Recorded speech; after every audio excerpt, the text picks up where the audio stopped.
The vast chamber hummed with alien technology. Captain Kim Ji-won studied the holographic display hovering before her, its blue light casting sharp shadows across her determined face. The image showed a complex battle scenario labeled simply, Scenario 17.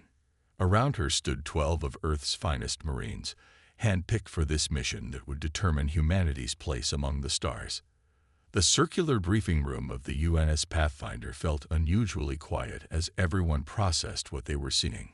"So this is their impossible test," Ji-won said, zooming in on different sections of the hologram. Her dark eyes reflected the tactical overlay as she manipulated the display with practiced gestures. Humanity had achieved faster-than-light travel only 15 years ago. The discovery of the Galactic Confederation had been both thrilling and intimidating. 30 advanced species working together, sharing technology and resources across 12 star systems. Their civilization measured its history in millennia, not centuries.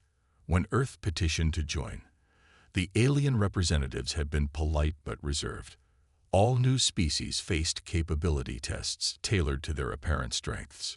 Humans, with their long history of warfare, had been assigned a combat simulation. "Lieutenant Park, share your findings," Ji-won ordered. Lieutenant Park Hyun-woo stepped forward, his posture perfect as always. The tactical officer cleared his throat before speaking. The Confederation maintains 12 standard tests for potential member species. Each is designed to be extremely difficult in one domain: engineering, medicine, diplomacy, and so on. Park's voice was steady as he continued. "Scenario 17 is their combat test. No species has successfully completed it in over 4,000 years." A murmur ran through the assembled Marines. "The Draveri came closest approximately 3 centuries ago," Park continued. "They achieved a 42% completion rate before their forces were overwhelmed." Sergeant Lee Mina, a compact woman with 15 years of combat experience, leaned against the wall with her arms crossed. "They assigned us this test, expecting us to fail," she said. "I saw their expressions." The 6-armed one couldn't stop blinking those weird side eyes when he handed over the briefing. Ji-won nodded. "That's correct, and that will be our advantage." She expanded the hologram, showing the testing grounds. "The simulation creates a dynamic battlefield environment. We'll need to hold a central command post against waves of attackers for 12 hours with limited resources." Private Kang Do-yeon raised his hand. "Captain, what makes this test so difficult?" "Seems straightforward enough." Ji-won's lips curved into a slight smile. "The test is designed based on Confederation military doctrine. They fight wars differently than we do." She highlighted several tactical positions in the hologram. "They believe certain defensive positions are mathematically optimal. Their entire approach to warfare is built on complex calculations and rigid protocols. But humans don't fight that way," commented Corporal Yoon-jia, the squad's demolitions expert. "Exactly," Ji-won replied. "Throughout our history, humans have won battles through adaptation, improvisation, and sometimes by breaking the established rules of engagement." She turned to face her team directly. "The Confederation doesn't understand that sometimes the mathematically inferior position can be the superior tactical choice. They don't grasp that chaos can be a weapon. They don't appreciate that humans thrive when the odds seem impossible."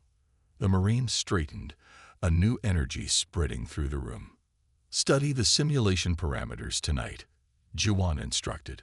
"Look for gaps in their rules, assumptions they take for granted. We won't just try to pass their test. We'll break their test." Sergeant Lee Mina pushed away from the wall.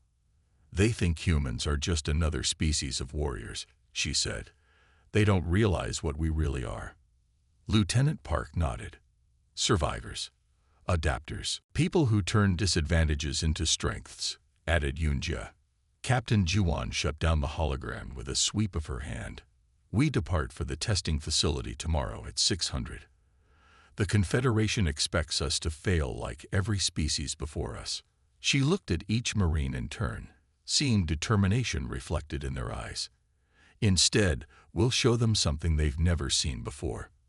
As the briefing ended, and the Marines filed out to prepare, Juwan remained behind.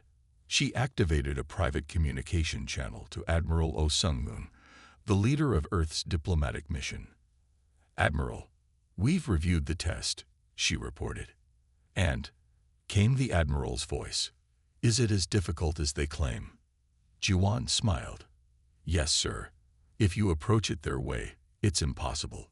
She paused. "Fortunately, we won't be doing that." The shuttle windows offered an impressive view as they approached the testing facility. It hung in orbit around a massive gas giant, its swirling purple storms visible below. The station itself was a marvel of alien engineering, a series of interconnected rings that rotated slowly to create artificial gravity. Captain Kim Ji-won felt her stomach tighten as the docking procedure began. Her Marines sat quietly, each lost in thought. They had spent the journey memorizing everything they could about Scenario 17, but much remained unknown. With a gentle bump and hiss of equalizing pressure, they docked. The airlock doors slid open to reveal their host. Administrator Kluckstar towered over the humans at nearly 8 feet tall. His 6 limbs, 4 arms, and 2 legs moved with unsettling grace. Iridescent scales covered his body, shifting color slightly as he moved under the lights. His elongated head featured a pair of primary eyes at the front and smaller secondary eyes on the sides. "Welcome, humans," Kluckstar said. His voice came through their translation devices with what seemed like forced politeness. "Scenario 17 is quite challenging. We will provide standard equipment loadouts." Juwan stepped forward as team leader. "We'd like to review the parameters first," she requested firmly. The alien's secondary eyes blinked rapidly, a sign of surprise. Juwan noted. Most species probably accepted whatever they were given. "Certainly," Kluckstar replied after a pause. "Though it won't change the outcome." The Marines were led through gleaming corridors to a preparation room. Along the way, they passed representatives from various Confederation species. Some stared openly, others whispered among themselves. Humans were still a novelty in this part of space. Inside the preparation room, Kluckstar activated a large holographic display. The scenario details appeared in multiple languages, including Earth Standard.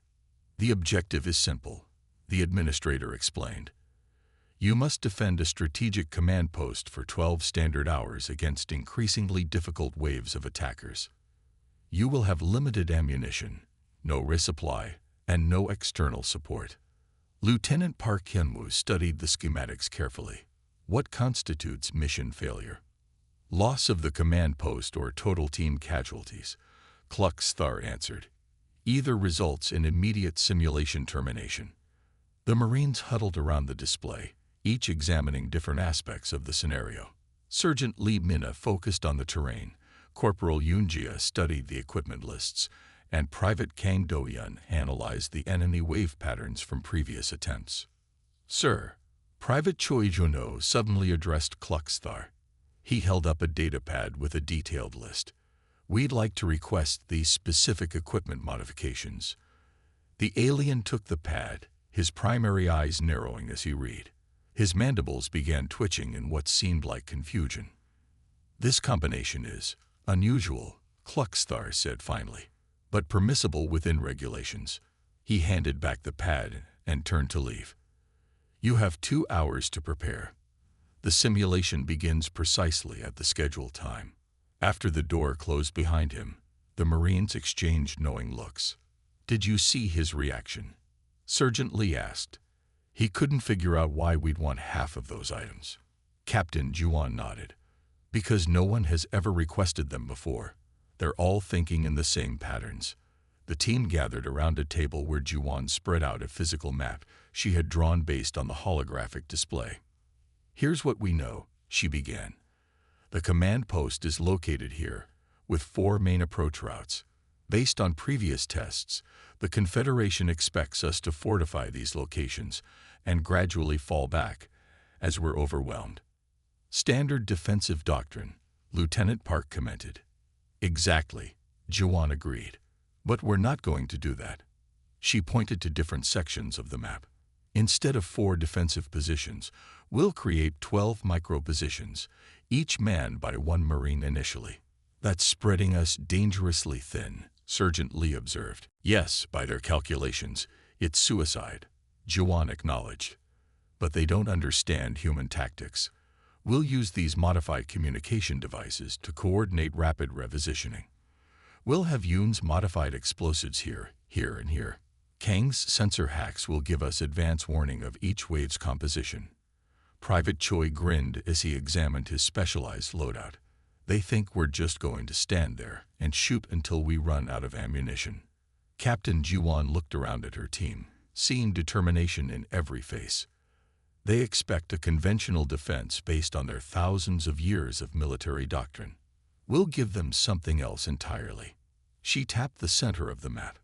Remember, the goal isn't just to survive. The goal is to change how the Confederation thinks about warfare. About humans. The Marines nodded solemnly. In 2 hours, they would face a test designed to be impossible. But impossible was just another word for hasn't met humans yet. The world changed around them in an instant. One moment, the Marines stood in the preparation chamber. And the next, they found themselves in a ruined city. Captain Kim Juwan blinked as rain hit her face. The simulation felt completely real. Cold water trickled down her neck, and the smell of smoke and concrete dust filled her nostrils. Ahead stood their objective. A half-collapsed government building that served as the command post. Around it stretched a blasted urban landscape of crumbling buildings, overturned vehicles, and debris-filled streets. Gray clouds hung low, casting the entire scene in dim light as rain fell steadily. Positions. Juwan ordered quietly into her comm unit. Her Marines moved with practiced efficiency, but not in the way their alien observers expected. In the observation chamber high above the simulation, representatives from 12 different species gathered around viewing screens. Administrator Kluxthar stood at the main console, his iridescent scales reflecting the blue glow of the monitors. An earthen representative, a squat, 4-eyed being with leathery skin, leaned toward Kluxthar. How long did the Tellurians last in this scenario? 20 minutes. 18. Kluxthar replied, mandibles clicking softly. I expect similar from the humans. The first wave of simulated attackers appeared at the edges of the urban terrain. Light infantry units moving in standard search patterns. According to all Confederation military doctrine, the human should be establishing a defensive perimeter around the command post, setting up overlapping fields of fire. Instead, the aliens watched in confusion as the human Marines scattered to seemingly random positions. What are they doing? Asked a baffled Vexrai observer, her tentacles writhing in agitation. They're abandoning the primary defensive positions. Kluxthar zoomed in on Captain Juwan, who was directing her team through quick hand signals. They appear to be creating some sort of trap network. On the ground, Sergeant Lee Minna crouched behind a fallen concrete pillar and watched the first wave of enemies approach her position. They moved in perfect formation, exactly as predicted. She waited until they passed, then whispered into her comm. First group passing checkpoint Alpha. Moving according to simulation pattern. Copy, came Juwan's voice. All teams hold until my mark. Throughout the ruined city, the Marines had established what they called kill boxes, areas where attackers would be vulnerable from multiple angles. Rather than defending a single perimeter, they had created a complex web of ambush points. When the first enemy units reached the central junction, Juwan gave the signal. Execute. Suddenly, from 3 different positions, Marines opened fire. The enemy units, programmed to expect a frontal defense, were caught in deadly crossfire. Before they could adjust, the Marines had already moved to secondary positions. In the observation chamber, the aliens watched with growing surprise. They're utilizing hit-and-run tactics, said a tall, crystalline being. That's not standard for holding a fixed position. An hour passed, then 2. The simulation increased in difficulty, sending stronger and more numerous attackers. Yet the humans not only survived, They seemed to be thriving. Each new enemy wave was met with a different defensive configuration. When aerial attackers appeared, Private Kang Do-yun activated the modified communication devices, which now emitted a signal that confused the flyers' targeting systems.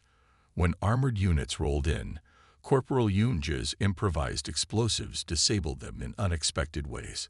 "This is unprecedented," murmured a Draveri military observer. "They're adapting to each new threat with completely different tactics." Kluxthar's secondary eyes blinked rapidly as Captain Jiwan's team executed a perfect pincer movement against a superior force. The maneuver shouldn't have been possible with their limited numbers, yet somehow, using the terrain and perfect timing, they trapped and eliminated an enemy unit 3 times their size.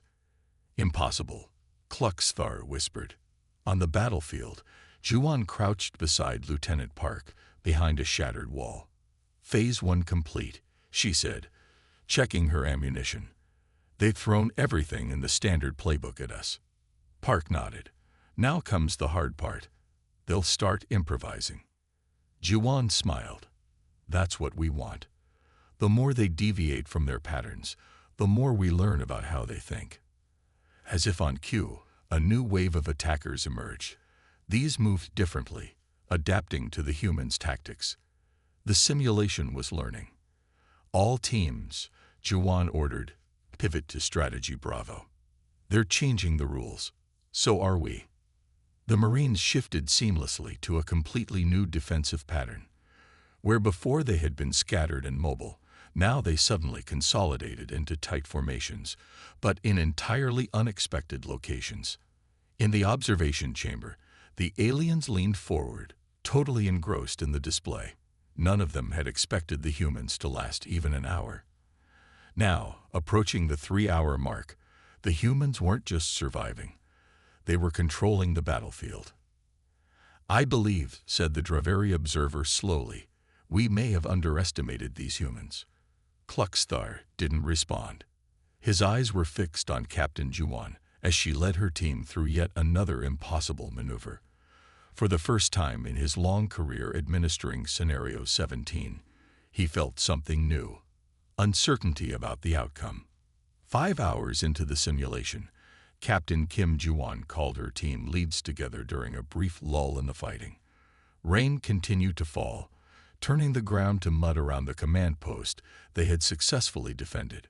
"We've proven we can hold this position," she said, wiping water from her face. "But that's not enough. We need to change the game entirely." Lieutenant Park looked at her with raised eyebrows. "What are you suggesting, Captain?" Jiwan pointed to the distant buildings where enemy units had been appearing. "We've tracked their spawn patterns. They emerged from 6 key locations before advancing on our position." "So?" asked Sergeant Lee. "So we stop playing defense," Jiwan said with a smile. "We take the fight to them." The Marines split into 4 teams. 3 teams would maintain a rotating defense of the command post, while the 4th, led by Jiwan herself, would venture into enemy territory. It was a tactic no species had ever attempted in Scenario 17. In the observation chamber, the alien representatives watched in growing disbelief as human signals began moving away from the command post and toward the simulation boundaries. "What are they doing now?" asked a tall, crystalline being. The Draveri military observer leaned forward, his scaled face showing alarm. "They're advancing toward the spawn points." "They can't do that." Administrator Kluxthar quickly consulted the scenario rulebook, his 6 fingers flipping through the digital pages. After a moment, he looked up. "There is nothing prohibiting this approach. The directive is to defend the command post for 12 hours. How they choose to accomplish this is not specified." On the battlefield, Jiwan's team moved carefully through the ruined city. Private Kang Do-yun had spent hours modifying their communication devices, reconfiguring them to detect enemy unit signatures before they fully materialized. "Contact 50 meters ahead," Kang whispered, checking his modified scanner. "They're about to spawn." Jiwan signaled her team to take positions. As the simulation generated a new wave of attackers, They found themselves immediately under fire from prepared human positions. Meanwhile, Corporal Yunjia had remained at the command post, but not idle. Using components from their standard-issue equipment, each piece perfectly regulation on its own, she had created a series of improvised explosive traps. When combined in ways the Confederation had never anticipated, these simple devices became devastatingly effective. "They're adapting again," Yoon reported over the comm, as an enemy unit triggered one of her traps. "Trying to bypass the eastern approach now. Redirect them toward Kill Zone Charlie," Juwon ordered from her forward position. The simulation continued to increase in difficulty, but now the humans were dictating the terms of engagement. By attacking the spawn points directly, they disrupted the carefully programmed attack waves. By setting complex trap networks, they controlled enemy movement. 7 hours passed, then 8. In the observation chamber, the mood had shifted dramatically. What began as dismissive curiosity had transformed into concerned fascination. "They've held out longer than any species in the history of Scenario 17, noted the Earthen representative. A minor administrator approached Kluxthar. "Should we increase the difficulty beyond standard parameters?" he suggested quietly. Kluxthar's secondary eyes blinked rapidly, a sign of his internal conflict. "The parameters are fixed," he finally replied. "Adjusting them now would be irregular. The test must remain standardized for all applicant species." As the 9-hour mark approached, the simulation prepared to unleash its final challenge, a massive, overwhelming force designed to break even the strongest defense. This wave had never failed to overwhelm any previous test takers. The alien observers leaned forward in anticipation. Surely this would finally defeat the humans. But Captain Juwon had been preparing for this moment since the beginning. Over the hours of combat, her Marines had been subtly reshaping the battlefield, moving debris, collapsing certain structures while reinforcing others, creating a complex network of channels and barriers. "All teams, final positions," she ordered calmly. "Activate Protocol Thunderclap." When the massive enemy force materialized, they found a completely transformed environment. What had been open approaches to the command post were now carefully engineered funnels. Every path led to precisely calculated kill zones, where Marines waited with overlapping fields of fire. "They've re-engineered the entire environment," whispered the Draveri observer in amazement. "They've turned the whole simulation into one giant trap." The enemy AI attempted to adapt, but the humans had predicted every possible response. When units tried to bypass one obstacle, they encountered another. When they attempted to use their superior numbers, they found themselves unable to bring those numbers to bear effectively. In the command center, Kluxthar watched in silence as the supposedly unbeatable final wave was systematically dismantled by just 12 human Marines. 9 hours and still holding, announced a junior administrator. "No," Kluxthar corrected quietly. "Not just holding. Winning." The final hour of the simulation tested the Marines more than all previous hours combined. The enemy units became smarter, faster, and more numerous. They adapted to human tactics with increasing speed. But so did the Marines. Captain Kim Juwon wiped blood from a cut above her eye as she directed her team through the final wave. Her uniform was torn and dirty, her body exhausted, but her mind remained sharp. "Kang, status on the western approach." She called into her comm. Private Kang's voice came back strained but steady. "Holding, Captain. They've tried 3 different tactics to break through. None worked." Around the ruined city, the 11 other Marines fought with everything they had. Sergeant Lee Minna had run out of ammunition for her primary weapon an hour ago, and now used captured enemy weapons. Corporal Yunjia had depleted her explosives supply but continued to improvise traps using debris and enemy equipment. In the observation chamber, the alien representatives had abandoned their usual calm demeanor. Many stood rather than sat, their attention completely focused on the displays. Some species that never showed emotion were now visibly agitated. 11 hours, 50 minutes, announced a junior administrator. They've almost done it. The Draveri military observer shook his scaled head. Even if they complete the full 12 hours, this changes everything we thought we knew about combat doctrine. As the clock ticked down the final minutes, the simulation unleashed one last desperate attack, a concentrated assault on the command post itself. 6 Marines had positioned themselves for this moment, creating layered defenses that forced the attackers into precise firing lanes. "Hold steady," Juwan ordered, her voice firm despite her exhaustion. Just a few more minutes. The final moments were intense. 2 Marines sustained injuries. Private Choi took a hit to his shoulder, but remained at his post. Lieutenant Park's position was nearly overrun before Sergeant Lee executed a daring flanking maneuver to relieve the pressure. And then, suddenly, it was over. A soft chime sounded, and the rain stopped. The enemies froze in place, then disappeared. The simulation environment remained, but the battle had ended. Captain Juwan stood amid her team, all 12 Marines battered but alive. The command post remained secure behind them, its flag still flying. For a moment, they stood in disbelief, looking at each other with exhausted smiles. 12 hours, Lieutenant Park said quietly. "We did it." In the observation chamber, complete silence reigned. The representatives stared at their displays, processing what they had just witnessed.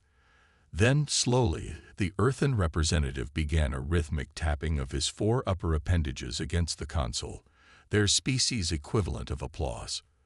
One by one, other representatives joined in with their own forms of approval. The simulation doors slid open, and Administrator Kluxthar entered. His normally imposing presence seemed somehow diminished. His secondary eyes blinked rapidly as he surveyed the tired but triumphant humans. 100% completion, he announced, his voice subdued. The first in Confederation history. Captain Juwan straightened her posture despite her fatigue. "We study the rules carefully," she said simply. Kluxthar's mandibles clicked, a sign of deep thought among his species. "You did more than that, Captain. You changed how those rules will be interpreted from this day forward." 3 days later, humanity was formally granted Confederation membership in a ceremony aboard the Central Station. Admiral Oh Sung-moon, the Earth diplomatic mission leader, stood proudly as the human flag was added to the Hall of Member Species. After the ceremony, he met with Captain Juwan and her team in a private chamber. The Marines had recovered from their ordeal, their uniforms now clean and pressed for the occasion. "The diplomatic impact has been extraordinary," Admiral O told them, his eyes bright with excitement. "We've received formal requests from 7 different species for military exchange programs. The Draveri have proposed a joint training initiative. Even the Vexray, who haven't altered their military doctrine in 2,000 years, have expressed interest in learning human tactical approaches." He handed Captain Juwan a datapad. "These are just the initial proposals. The Confederation Defense Council wants to meet with your team next week." Juwan scanned the document, then passed it to her teammates. "We're honored, Admiral, but we were just doing our job." Admiral O smiled warmly. "Captain Kim, you and your team have accomplished more than a military victory. You've shown the galaxy that humans think differently. That alone has opened doors that might have remained closed for centuries." Juwan nodded thoughtfully. "That's what they didn't understand from the beginning, sir. The test wasn't impossible. It was just waiting for someone to approach it from a new angle." As they left the chamber, Juwan caught sight of Administrator Kluxthar speaking with several high-ranking Confederation officials. The administrator noticed her and inclined his head slightly, a gesture of respect. "What's next for us, Captain?" Lieutenant Park asked as they walked toward their quarters. Juwan smiled. "We teach them everything we know." She paused, her eyes gleaming. "And then we learn everything they know. This is just the beginning." Behind them, on the main viewing screen of the station, Earth appeared as a small blue marble against the vastness of space, humanity's home, now officially part of something much larger. And thanks to 12 Marines who refused to accept the impossible, Humanity's voice in that larger community would be one of respect and significance. RetroClaude can make mistakes. Please double-check responses.